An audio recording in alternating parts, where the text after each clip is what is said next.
Halo Sobat Irma, bidang sumber daya manusia adalah bidang yang merekrut anggota dan meningkatkan kualitas para anggotanya secara berskala dan berkelanjutan. Dan inilah para pengurus di bidang sumber daya manusia.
Nah, itulah tadi para pengurus dari bidang SDM.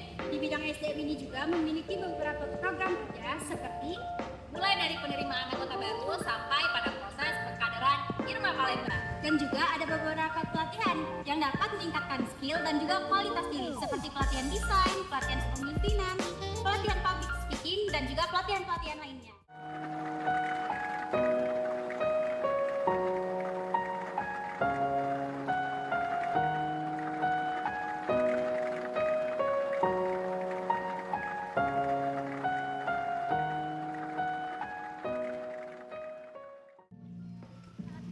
Itulah tadi perkenalan singkat dan beberapa keseruan yang ada di bidang sumber daya manusia.